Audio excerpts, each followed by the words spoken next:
Well, welcome everyone to our third installment of SOS. This one is titled A Black Girl Song. We are so excited to have a phenomenal group of panelists to share insights and strategies and help us think about how we take care of ourselves as we take care of others creatively and innovatively. My name is Shawani Howard-Baptiste. I bring you greetings from the American Association of Blacks in Higher Education. On behalf of our president, Dr. Kimberly Smith, who serves as president, we are so excited that you chose to join us this evening and to learn more about how to take care of ourselves as we take care of each other. So thank you so much for joining us. We look forward to learning tonight, taking notes. I know I will. And we'll have opportunities to collaborate and connect very soon. Yes, thank you again. So we want to welcome again everybody into the room and just articulate how blessed we are, the SOS Collective, to have the support of AABHE in this movement. I think it's a great time for us to sort of center ourselves on why we are here. And I want to remind everyone that saving our sisters, saving ourselves, a call to action for Black women in higher education started with, unfortunately, an observation that Black women in higher education and broadly in our universe and in our inner circles and networks have been struggling in this season, and that struggle has, for some of us, come to a head. And what we have tried and strived to do in SOS is to try to create moments of pause with our partner AABHE and have webinars to not only have those pause moments, sort of, as Dr. V reminded me, give us permission to heal, rest, and play in this network, but also learn something along the way, because I think what we have been missing are some essential tools post-pandemic to relate and be one in our bodies. And so, again, we have been doing these webinars, and this is our third one. I'm going to give space for my partner, Dr. Johanna Rogers, to give some words, but I want to say that this particular webinar, Sing a Black Girl Song, has been about the realization that over our growth from girlhood to adulthood or womanhood, we've been socialized out of thinking we can play. That we can color the world with language of creativity. And so this webinar is a moment to pause for an hour and share how we have sustained that idea of creativity, play, and performance to sustain us and tap back into our power. Johanna, anything you want to share with the group before we start? Yeah, thank you, Nadrea, and welcome to our guest this evening. As we think about this being our third third webinar, I really want to celebrate all of you that are with us tonight, and offer this space as one of critical reflection, as one that hopefully gives you and inspires you to find and create more space for play, more space for your voice, more space for your story, and in recognizing how doing so can help inspire others. So with that, I would love to hand it back to my sister and colleague, Nadrea, to introduce our panelists for the evening.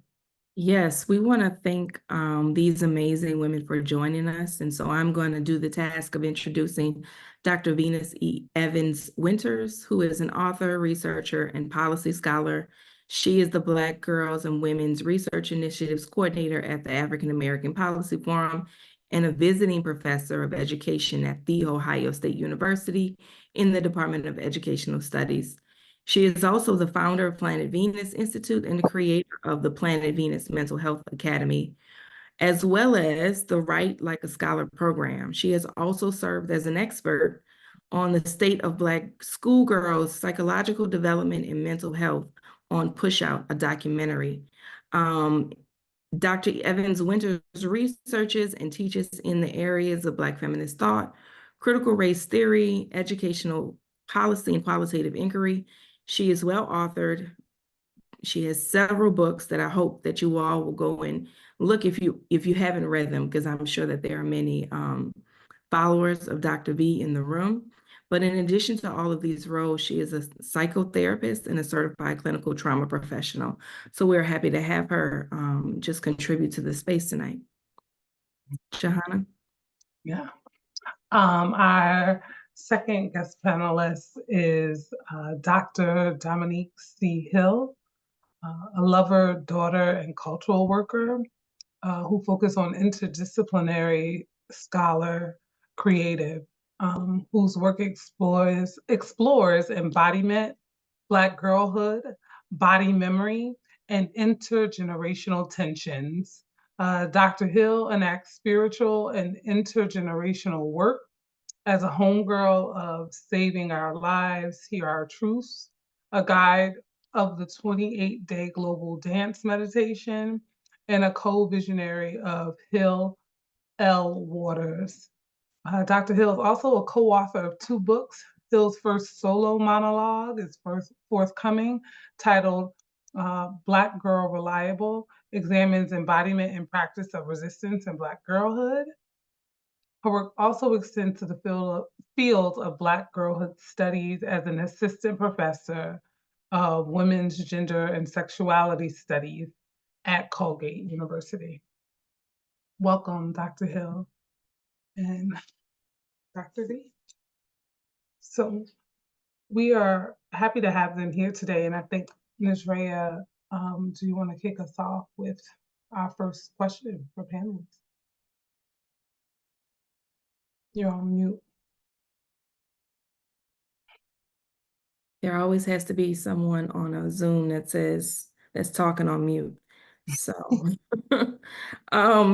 so the first question I'm gonna direct directly to Dr. Hill and Dr. Evans Winters first. And I want to ask you all to talk about how art practice helps you navigate the internal and external tensions facing Black women in the academy and beyond. And I do know that Dr. Hill has a video that she wants to show. Johanna, you're going to share your screen to cue that video up. So as she does that, you want to answer or start to answer that question, Dr. Hill?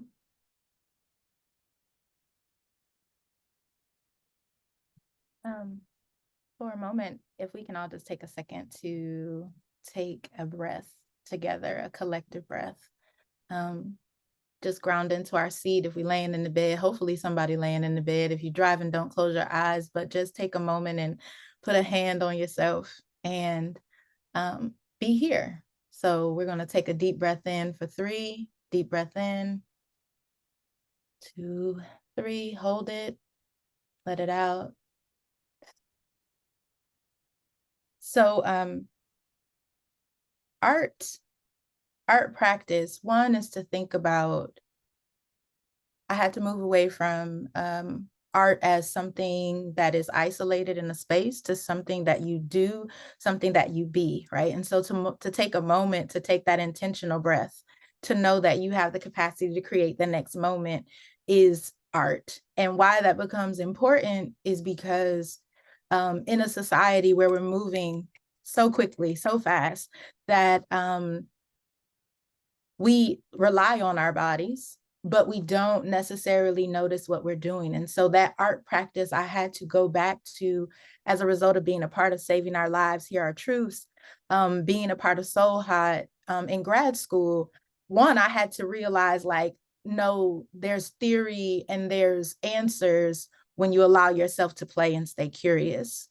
And so for that reason, that then took me back to, how did I see the women in my family engaging in art?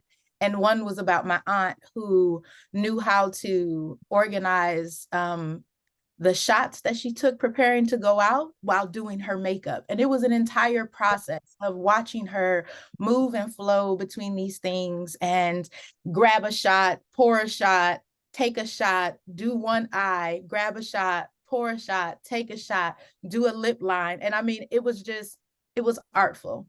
And so when I think about the internal and the external tensions facing Black women in particular, I think the body has an answer for us. And going through grad school, there was a moment where I was taught by so many, like, Black women need to cover up, you know, we need to hide ourselves. We need to not really show who it is that we are. And I actually found that by showing myself, that was actually a very vulnerable, a very scary moment, but that was where I started to find my answers. And so I'll briefly, hopefully everyone can see the screen. Make sure everyone can also hear the audio. But okay. All right. But you wanted, remember, you wanted to feel it. You're not a no place anonymous girl, not ugly, empty, in the wrong body, nor just flat out wrong. You a whole wide world by your damn self. Now simmer on that. Simmer in to that. Simmer.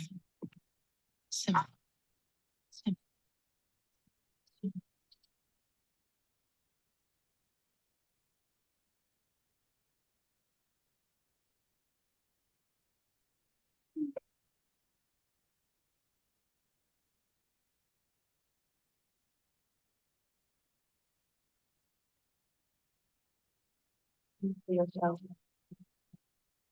Remember yourself back together. Remember yourself. Remember yourself back together. Remember yourself. Remember yourself back together. Remember yourself. Remember yourself back together. Remember yourself. Remember. Remember yourself. Remember yourself back together. Remember. Remember yourself back together.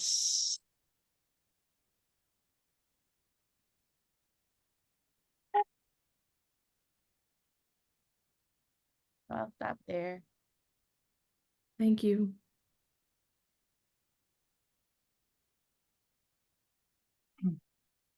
Remember yourself back together. I love that. The moments of play, the moments of joy, the moments where you moved, and I thought about girlhood, being outside, playing with our friends, and jumping rope, right? Those types of things that brought us joy, and the struggle to find those things as Black women, you know, even now. To just see you on screen just doing that was just really, really powerful. Sorry, I think Dr. Venus, I think you're up next. Talk to us a little bit about your art and how you found art as a vehicle for your voice. See, this is why I didn't want to be scripted because I knew that I said, nope, this is not going to work. Mm-hmm. Y'all would have scripted me, would have went away. Okay, so first of all, Dominique, whoo, child, I feel like, you know, I say this all the time, and I know you're tired of hearing it, but I feel like I'm witnessing you grow. And so it's kind of hard to follow you. And you are an act to follow. And I feel like the African proverb that says when the students show up, the teacher shall appear. But now I'm at a point in my career, Dominique, I don't know if you're the teacher or the student. This is absolutely a beautiful spiritual, cultural moment. So thank you for gifting us with that. And so I wanted to say, and I couldn't wait, I had to zip my lips before we started, but I have posted this call, what I call a call to action, the SOS webinar, the invitation for other people to join us. And on, oh gosh, this is embarrassing. I'm not going to say where I placed it. I placed it somewhere in my social networks. And someone who I greatly respect, I don't even know if they're in the webinar or not, they asked, where are the artists on the panel? Where are the artists on the panel? And I didn't respond. I could have responded in a very flippant way, but I didn't, because I actually respect this person who I do see, who I do view as an artist. But it framed my response today, Dr. Nadrea, which is that Black girls and Black women embody art. Black girls and Black women, we are walking art. And everything may not be tied to commodification or entertainment or now what's being called edutainment. So when I think about the possibilities of art as an embodiment, I'm thinking about our healing modalities. How do we not only heal ourselves, or we count on other people outside of us to heal us, but how do we heal collectively? How do we heal in community? And so that call to action that Dr. Shani opened up with today, Nadrea, Dr. Johanna, let me tell you, we saw Black women in pain. We saw Black women harming, and so, or being harmed. And so, Dominique, it reminds me, Dr. Hill, it reminds me of your story. Reminds me when I was a little girl. I wasn't that young. I thought I wanted to be a model, so my parents would have me doing these little modeling gigs. And there, I think I was about 15 or 16, and I was that girl that I was too much. I was too loud. I was too fast. I was too tomboyish, right? I talked too much. All of that too, something extra, something, right? And so at this one modeling gig, there was this Black woman who came in, and she was the other model. I was going to represent the teenagers. She was going to represent the women in this particular segment. And this woman, I remember looking at her during dress rehearsal thinking, okay, she's okay. She's all right, but she's not like stunningly beautiful. So do models look like this? Okay, well, I would be great at this. Guys, let's just say when she showed up to the actual modeling day, the day we were doing the whole show, she looked like a whole new person.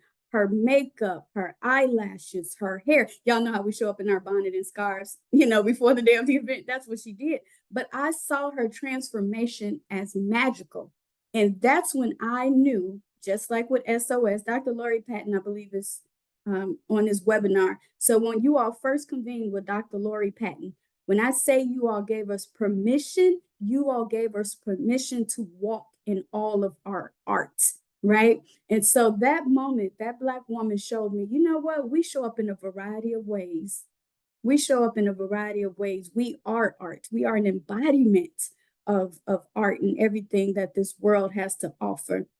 And so as an academic, I would say on December 15, 2020 at 12 p.m. Central, after I submitted my grades, I effectively resigned from an academic position, keeping in mind that when our government told us to quarantine, I said it's nowhere in the world that Black women who have been taught to work through their trauma for at least 500 years in this country could sit still. So I had to make a decision based off my own moral guidelines, right? My own ethos of being in community with Black girls and Black women. I said, I cannot triage these people. I have to triage my own people first. And so that's how Planet Venus and the Black Women's Mental Wealth Academy came about, because I had to reteach us, remind us, because that is my ethical obligation as a social worker, clinical social worker, but it's my moral obligation as a Black girl, Black woman healer.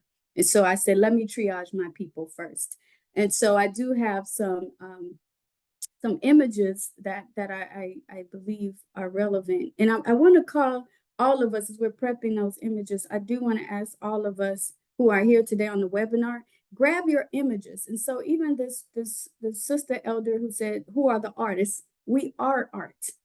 We all are art. It's intuitive. We are pre-wired to be artistic, and we can use art as a modality for healing inside and outside of academia, in community, and individually.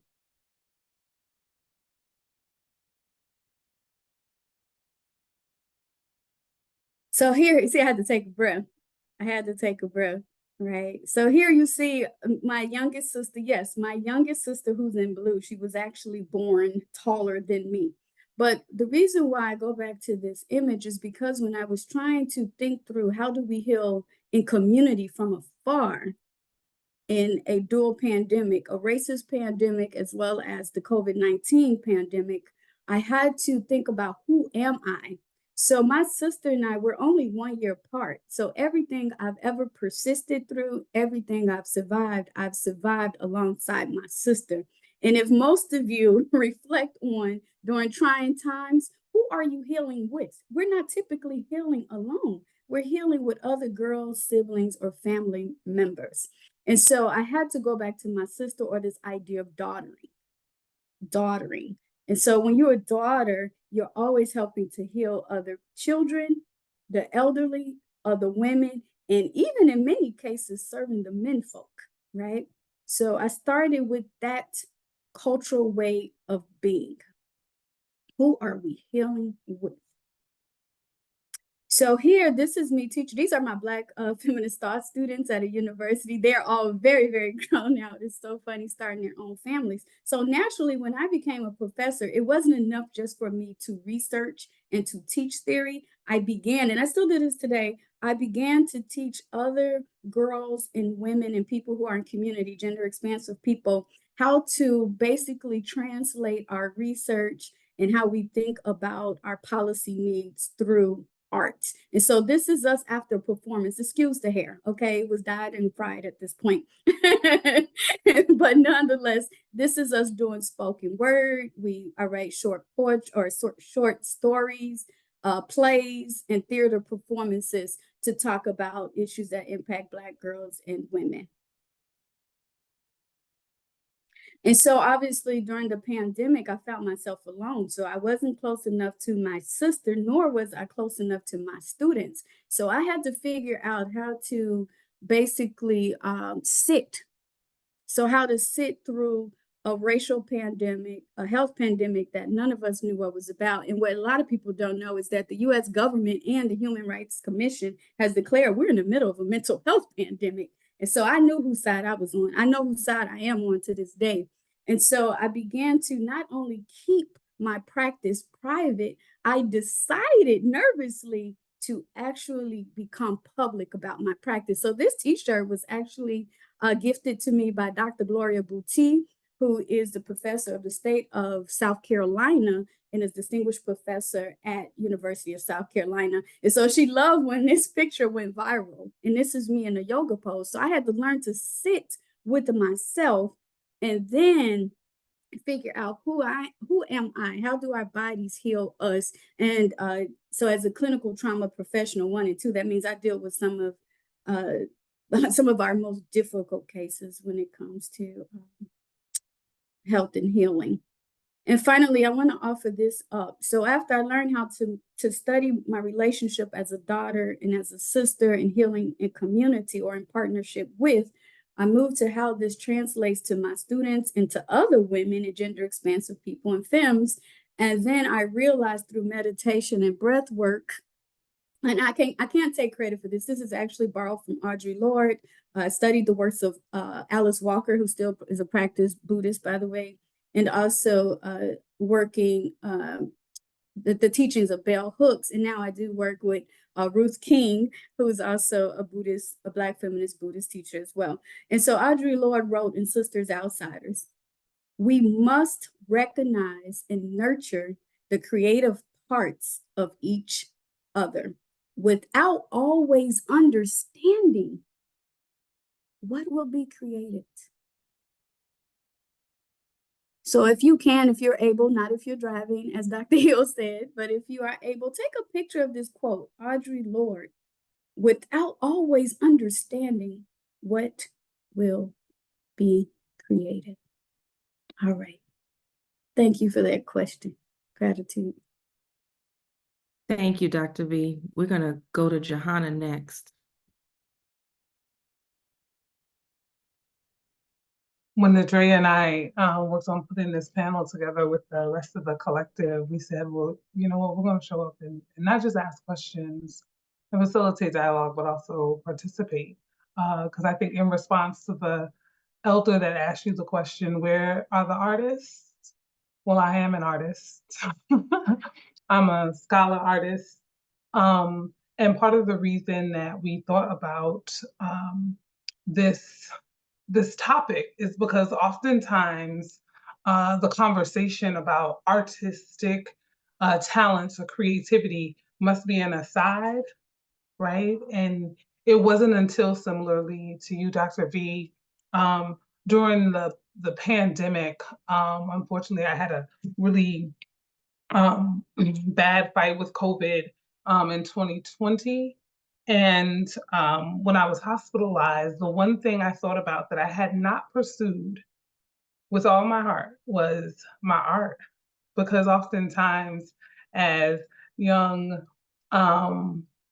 brown-faced children, I think our parents often talk to us about doing something that's going to help you economically, right? You know, get the job with the benefits. And so much, I often tell people when I have this conversation, it's not because we're not good at arts, but it's the historic exploitation of our artistic talents and the lack of revenue that has been brought back to us in return for the creativity that we lent cultures around the world, we haven't benefited from, right? And so oftentimes showing up and saying I'm an artist is often perceived as not respectable in some rights, right? And so I was focused on finding a job and always thought about my artistic background as just a side thing, right? I could do it well, but let me focus on finding something I could really focus on. And so when I encountered some mentors at Indiana University, Dr. Hughes, Lori Patton, and Davis, they encouraged me to lean into the art, but it took COVID and me shift my career outside of higher education to give me the time and space to really look back at what I had accomplished and to start utilizing my artistic lens, my artistic voice to put it out into the world in particular ways. And so I had a couple of photos as I thought about showing up as an artist here today. The first one was me working with landscape art at Stone Quarry Hill Art Park, where I was called to serve as an artist in residence. And I was given 104 acres to live on for 2 years. But I also challenged the art park to invest in me and other Black and brown artists. And so we collaborated, wrote, activated the space, and created a trail that outlined what 40 acres would look like so that others can come and visualize it. So I took my art and manifested something that existed in space. The next slide, Nadrea. I also began to take the narratives using critical race theory, Black feminist thought, and really began to tell stories once I stepped outside of the academy and ended up working with a community theater in the Harriet Tubman Troupe out of Auburn, New York, to start writing about the experiences that I saw many of my mentors having, or our community of mamas, centering our story. Patricia Hill Collins, not in Black feminist thought, but her The Art of Activism, I think the text is called, talked about centering our voices. And oftentimes, if we're on stage, we're in supportive roles. And so how do we create space and stage television and center the voices of Black women? And so I found the courage outside of the academy to begin to write and tell those stories and use the stage as a space to center and shine lights on us. And so that has been a part of my my comeback, right? Nadrea, next slide, please. And what came out of that practice, working on a gathering place with these community of women serving as an artist in resident, it also gave me the space and courage to tell my story.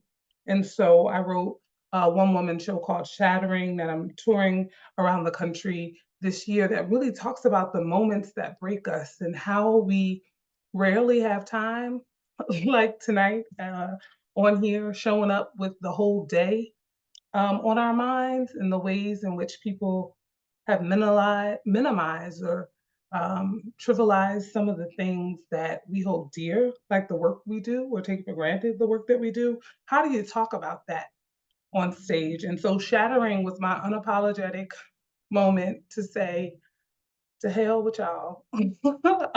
This is my story, this is my truth. And I'm not just gonna write it for my diaries, I'm gonna put it on stage, right? And speak to it and what has happened in the moments that really shattered me for a variety of reasons, and hopefully and encourage other women to do the same, right? Other sisters to do the same. And so as we gathered tonight, I wanted to offer a little piece of my story and some of the examples of my work to inspire or challenge those of you that are watching to find a moment to center yourself and center your voice. Know that it matters, your story matters. And if we can go back to those moments when we could play, when we weren't afraid of judgment, or when you knew, whether it's singing in the church choir, drill team, step team, dance team, whatever it was, when you found joy and happiness, could we re-examine creating those spaces now for ourselves and for our healing? Because it's been powerful for me. Nadrea. Thank you, Johanna. I'm going to stop sharing now. Thank you for that. I'm going to, in the interest of time, move to the next question. But we have arranged our webinar tonight as a way to also offer some gifts up to the audience. And so I will address how I work with art when we go to the last portion of the webinar. Johanna, do you want to move to our second question for the panel? Sure. In regards to gifts, right, Nadrea? Or before we share the gifts?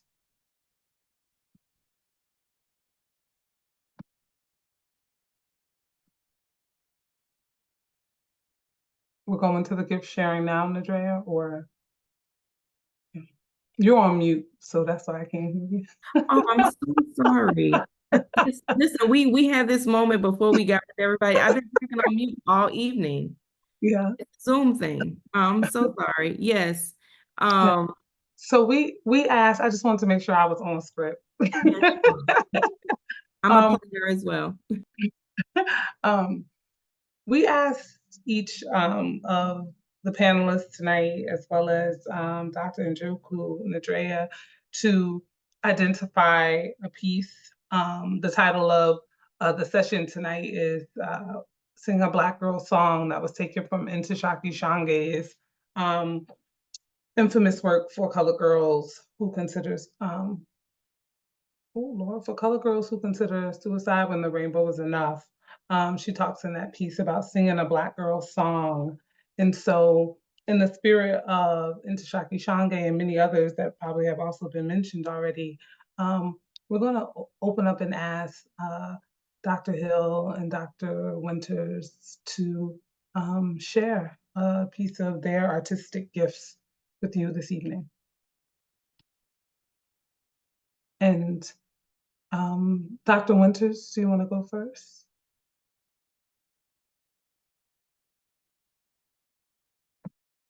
I already told you that I am a gift. That's good. I'm gonna pull up a piece that I actually shared in a Black feminist Buddhist poetry group. And the piece was based on, so you all's first SOS webinar, I decided to reflect on my community of sisters, especially after tweeting that it's my sisters that get me through this. So I have one group in my local community. I have groups all over the country, the world at this point. But this one group, because we're showing up unapologetically talking about racialized gender violence, which is not usually associated with sitting practice in Buddhism, activist, from an activist perspective. So the name of this piece, Dr. Rogers, is titled Fabulous Five. And this is in homage to my sister healers, spiritualists. We don't necessarily identify as Black Buddhists, but we definitely center meditation, yoga, and Buddhist practices in our praxis. So this is called Fabulous Five. And I hope some of them are here today. Fabulous Five. Every shade of Black, wrapped in rainbows, dares to expose hidden wounds. Light boxed in pushes through so that our parts can make a whole. We wake up from over-rested, tired slumbers to pick up another sister's back. Heads hung low last night throw back laughs that pierce glass and distance. Dewy cries protect weary bodies from white shadows that dance in overcast skies. Push the button, sis, so that I can see your shine one more time before this world takes us into the abyss. We are 10-5, a fabulous wave sculpted by her grace. And so this piece represents that even when we're doing things like this over Zoom, we have each other, we hold each other, something we would never admit, at least not publicly, but of course I'm going to say it because I'm my mother's child and I'm the middle child and I am my sister's keeper. What people don't know and what we don't always share is that when this damn camera goes off this Zoom, we're going to put back on our scarves and our bonnets. They don't understand when we wake up in the morning, the last thing we want to do is jump on somebody else's laptop, respond to somebody's Slack, or return another effing email. We tired. And that's our truth. And that truth, it will save us. So it's like we speak in a language, another language in plain sight, and it's our hidden secret. And so I just want to state that I appreciate everybody who dares to show up and continue to show up. And I respect all of you who said, hell no, I ain't showing up today. I'm getting back up under my covers.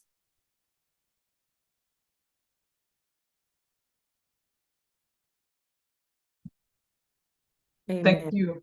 Amen. Yes. Amen. Yes. All right. Dr. Hill, you want to take it away? For amen and Ashe to end the bed. And also for the dressed up on top and, lounging on the bottom. I want to read a couple sentences in the name of Njoku before sharing a poem. But I wrote a piece with Darrell Collier, who is also Waters of Hillel Waters. And we wrote a piece honoring Denasia Clark, who in 2020 was denied the opportunity to walk. And so we took up Shangae's piece to think about what does it mean if we thought about singing a Black girl song as a form of policy. And so I'm just going to share 2 sentences in relationship to that. So to sing a Black girl song, as Shangae properly requires a recognition that Black girls are more than the pain the world insists on inflicting upon them and more than they're prematurely knowing, a la Harriet Jacobs. To sing a Black girl song necessitates a keen ear and a will to be disrespectful to policies that negate their humanity, their dignity, and their sense of self. And so I invite us to think about what policies, what doctrines, what practices might we need to let go of to allow ourselves to be the art that we are, as Dr. V talked about, but also for us to cultivate other things. And so the poem I'm going to offer is tentatively called Rupture Invited. I'm working on my first published book of poetry called Inconvenient Breaks. And I think, I'm just going to share it. This is my first time sharing.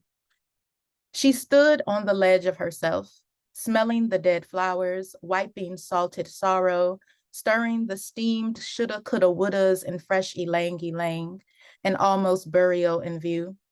She stood on the ledge of herself, touching the scars unavailable to the eye and the hardened nipple yearning for teeth, the big, bold lips fixed to say nothing, the wild vines growing to connect her sky self to the one buried.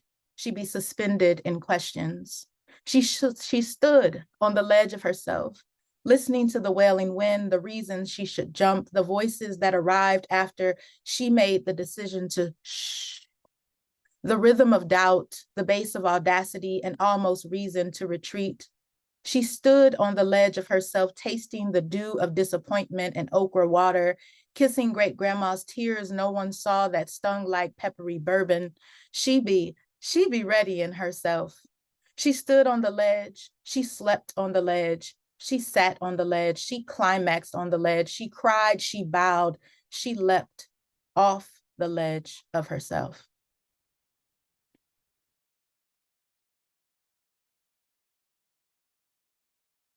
Thank you, Dr. Hill. I want to take us a moment just to let that one sink in, but two, thank you for sharing a work in progress. As an artist myself, and even all the writers in the room, we already know we don't share drafts before they're ready. That's the same reason why so many people spend years in a PhD program, because they don't want to ever be done with that dissertation. So thank you for taking a risk and showing us something that we know is not yet ready, but it was ready for us. So thank you. And so now I am going to share a gift with everybody, which is also my own work as an artist. Those of you who know me know that I spent my undergrad years as a fine arts major, and it was the socializing of me, the shaking apart of play and artistry, and sort of getting down to logic and how I would make a way for myself, that sort of took me from that artistry. But certainly education and higher education as a practice is a part of my calling. So now my task as a scholar has been how to put those pieces back together and honor every part of that. And as a scholar, I'm particularly interested in the narratives and experiences of Black girls on campus. Dr. Lori Patton Davis and I have the Black Girl on Campus project, which we collect narratives in real time, but also historically. And so what I share with you is a part of a story that I've been trying to grapple with in higher education. So let me just get the share screen thing together.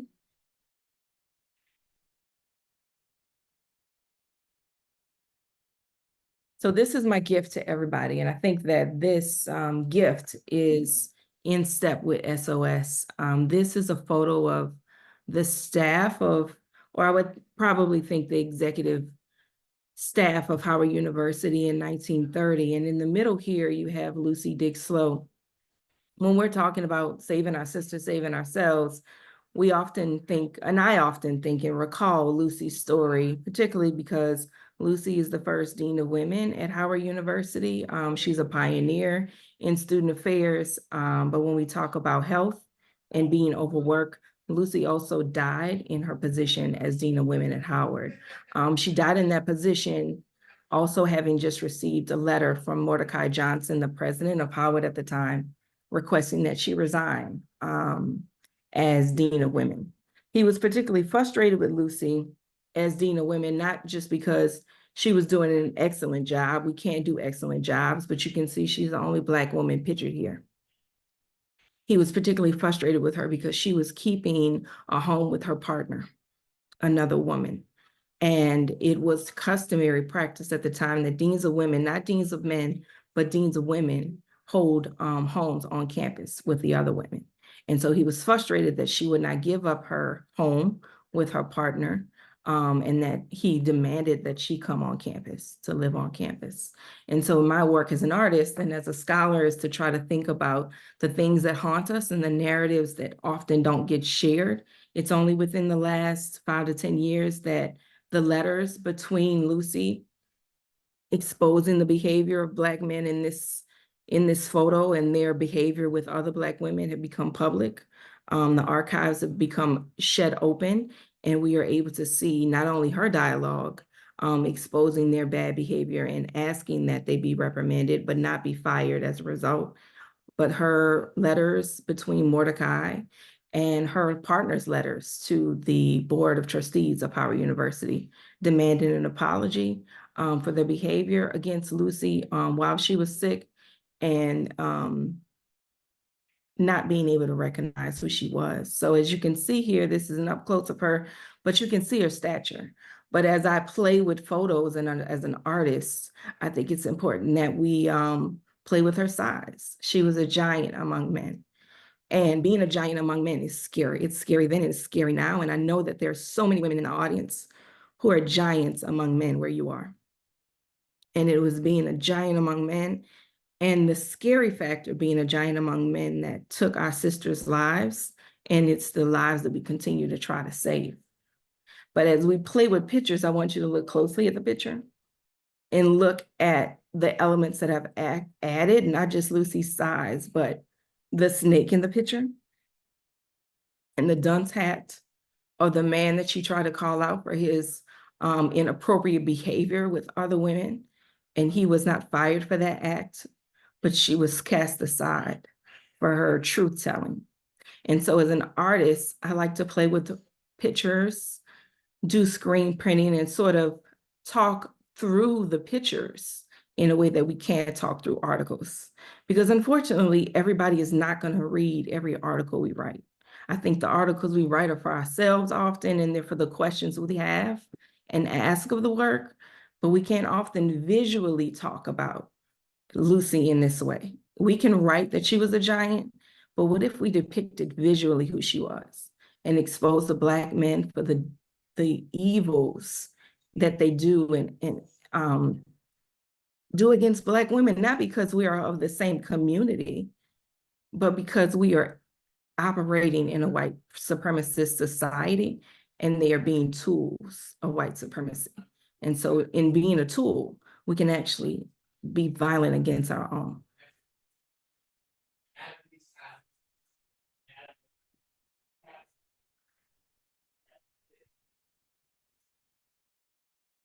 That was absolutely powerful, Nadrea. Before we open up for Q&A from the audience, we already had a couple of questions in the box.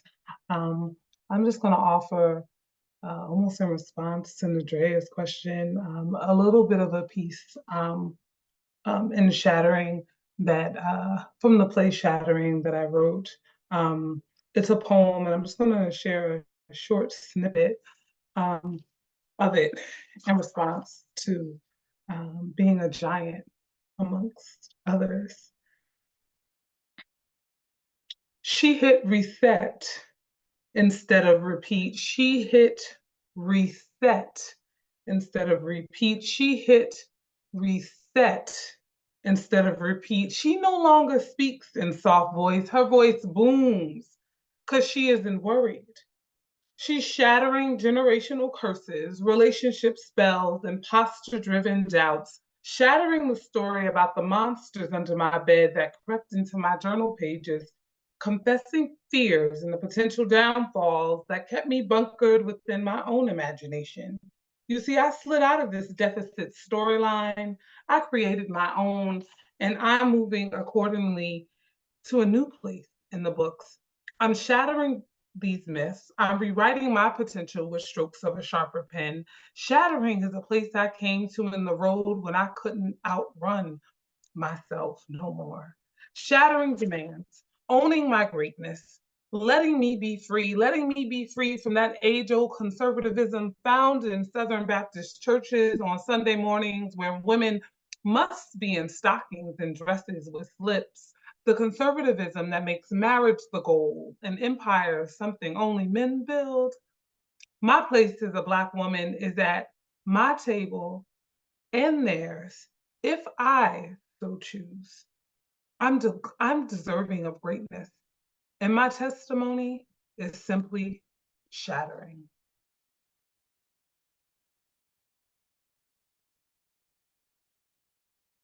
Thank you. Y'all better stop trying to be cute up in here. Go ahead, Johanna. Look at That y'all was trying to amazing. be y'all. Yes, we got snaps in the chat, etc. And I know we also claps for everybody. Thank you, Johanna. Thank you, Dr. Hill. Thank you, Dr. V. And Thank you, everybody. Dr. Njoku. Thank you. Thank you. Thank you, everybody, for holding space with us tonight. We do have some questions that have come in. I know you're going to address one, right, Johanna? But there's also one I think that might be great for us to just address before we leave. And there was a question that came in about what role can Afrofuturism play in our healing and our evolution? So if Dr. V or Dr. Hill have any insights in that from your own work, pedagogically or with students and how you work with students, that would be great.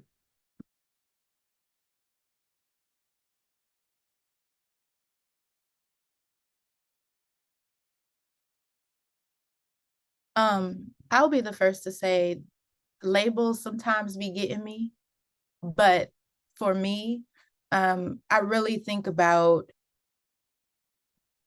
what are the ways that we know that have kind of been put out of us. So I think about people like Octavia Butler and even Audre Lorde, like people who wrote and understood where we were from a sort of spiritual place that was also grounded in nature, that was grounded in intuition, that was grounded in the cosmos. And I know Dr. V about to get into this, so I'm not even about to all the way go here, but I think that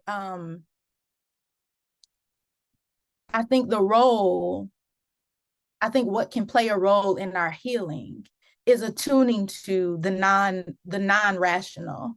And what can also participate that can play into our healing is sort of leaning into what has been presented as non-rational, but what is actually a place of, as a mover, I think about what does it mean to work from a place of exhaustion, right? Like, I think there's something that comes up out of the soil, that comes up from the seeds. Like, I'm like, how else could Octavia Butler write these things? How could she see so much so far ahead and now we're actually living these things? Where was she drawing from? And I think she was rooted in a clock that was inside of the earth that we can't see, but we can absolutely feel. So that's what I'll stop and pass it to Dr. V, who's going to get us.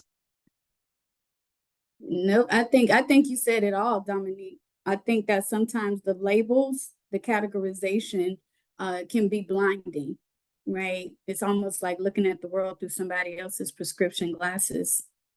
And I do think that when it comes to reclaiming this idea of art and the possibilities of art as healing, Dominique just reminded me, we have this idea of rationality from a very scientific based perspective. And I try my best to interrupt this idea of, science for what and science for whom, and who gets to decide what is science, right? So with that said, white people don't own science. The Western world does not own science. Black people, African people, indigenous people, we are the originators of science. And so the difference is we use science. For example, we would study astrology or the stars or the planets, the cosmos, to better understand how we can have a relationship with God. It wasn't to conquer the sky. We would study the waters to better understand how could we hydrate ourselves and nurture plant life and animal life. So I think that we can also consider that when we think about these ideologies or these practices of healing through art. So what does that look like from a scientific perspective? And I think you need to study yourself. And that's what the pandemic, that's what sheltering in place, quarantining taught me. So I could be in other places, in other worlds, right, Dominique? If I'm in that dark space, that dark matter, or what's called the dark consciousness. That's if you go deep enough underwater, it's dark there. It's dark spaces inside of us. It's dark places in the skies. And so I think as far as the Afrofuturism question in art, I would say we have to remember our own cultural mores and ways of being. I'm going to say this, and this is going to tick some people off. The Western world, the capitalist worlds, and even higher education operates from a body of ethics. White people have ethics, Black people have morals. So we have to remember our own cultural ethos and our own ways of being. It's intuitive. I'm not saying that we have this separation, we don't. But many of us have been schooled and socialized and conditioned to even forget how to play. We're pre-wired to play. We're pre-wired to heal. We're pre-wired as an extension of the universe or the ecosystem to be reflective of everything that's art. And now I'd say people are going to push back, right? Dr. Njoku, I hope you got job security. I'm sorry, I just said that on the whole webinar.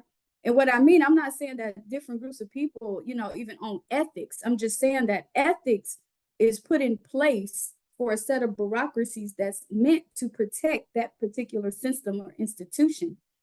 And to, Dominique's point, when you're trying to heal through art or present art from a healing space, right? You have to check into something that vibrates at a different frequency. And I do think that we're already genetically predispossessed to have those answers of how do we heal in ways that are more familiar. I told y'all Dr. B was gonna give it to y'all. Ethics, honey. We see it as a framework. Laura just put that in the chat. One of the other questions, and I replied to it in the Q&A panel, but in concert with Black women who participated in a study I created for found poems, how could I go about publishing these poems as a book without plagiarizing myself? And I think that there was a follow-up part to that, but what you just heard me share some of the works that I've done. I went back to my dissertation. I went back to things that I had written and pulled pieces from them for a different type of use. And so my response to that question, others, Dominique, I know you're working on a book, might be able to reply. But the poetry can stand alone if you wanted to turn that into a poetry book. You could look at a number of different ways, writing an intro around it and citing where it's coming from. But because poetry books are used in all different types of ways, right? You could just reference the work before, but let the poems stand on their own as a separate product. I've done that a couple of times with plays, but I don't know if anybody else had any other thoughts around that question. This is not going to answer the question, but I would also say to sit with the poems and sit with them outside of the dissertation and outside of the narrative that the dissertation was lending itself to. This is not answering your question, but this is to say, as a direct experience, I realized like my voice was doing something very particular when I was writing my dissertation. And I go back and I look at some of my poems now and I'm like, baby girl, you was going to try to publish a book of poems with it? Like, no, ma'am, you were not. And so, and what I meant by that was the sentiment was all the same. But when I extracted it out of what I was trying to present and who I was trying to present it to and what I was trying to present it for at that time, that had a mismatch. And so to also think about as you are presenting, as you're publishing the poetry, as you're getting it copywritten, you can get it copywritten individually as individual poems as opposed to a composite book of poetry. You can get each one individually copywritten and then decide, is it a compilation by itself, or is there more that needs to be said?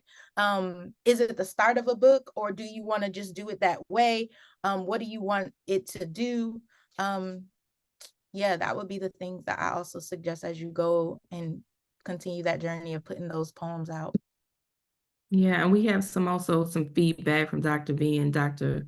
Lori, also comparing self-plagiarism to ethics versus morals, so it's something to consider. I do know that we are at time, almost 2 minutes over. We want to wrap with some announcements, and I do know that our colleague wants to drop our survey. Dr. Haywood actually just dropped our survey in the chat. Please do fill out the survey and give us feedback. We want to continue to not just do these webinars and do them in concert with AABHE, but we want to be responsive to the audience. We want to thank our panelists, Dr. V, Dr. Dominique. Dominique, you put your finger up. You got something to say? Yeah. Can I just say one thing? The last thing about art, I really just want to say this because Dr. V is here. I think that as Black women in the academy, femme, cis, queer, all of the things.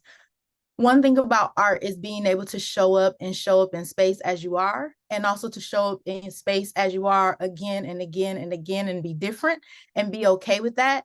And Dr. V, I've shown up to Dr. V, as Dr. V mentioned, multiple times, multiple iterations, but one, each time firmer and more of who I was, a different iteration, but also as a sort of conversation of art in and of itself. So if people are hiding, I just invite you all to share more of who you be in the fullness that you are, because that is a place, not the origin, but one origin of art.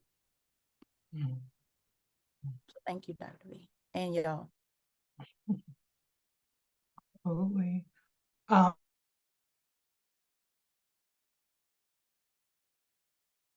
don't know if it's me, but Johanna froze in that moment. Speaking of such. Oh, Johanna, you dropped out for a second. So repeat yourself. Just thinking about Dominique's point and just showing up and continuing to have this conversation. Just a couple of quick announcements before we sign off. Please fill out the survey. It helps us think of so much about how to bring these webinars to you in intentional ways. Secondly, we will be with AABHE in person for the opening session of their conference in Las Vegas next week. The SOS Collective will be, and so look to hear more from us there. And I think the only other thing we have to share is that there'll be more activities, more programs. I am hosting, along with other sisters, a retreat in Jamaica this coming October. And so we will share that information back out with you. And part of the proceeds from that retreat will go to help SOS continue to bring programming to you in a variety of ways. So please look out for that information. And without further ado, we'll hand it over to Dr. HB to take us out. Thank you all for, as I typed in the chat, just for showing a level of vulnerability and expression in art in a really unique and thoughtful way. We do not take for granted that you all could be anywhere this evening, and there are so many of you who chose to be here with us. So again, thank you to our moderators, thank you to our panelists, thank you to all for giving us space to show up and show out, as we say. So we look forward to hopefully seeing you all in Las Vegas. The SOS panel will be there. They are a keynote opening panelists and plenary sessions. So you can already see why we had to have them start the conference, because they have just demonstrated such a need, and they have come together in a way that we wish that we saw throughout all of our spaces in our respective areas, whether higher ed or outside of higher ed. So thank you all for joining us this evening. We will have a recording with audio in just a few days. So Mr. Josh Shank is, I already know, working to get this uploaded,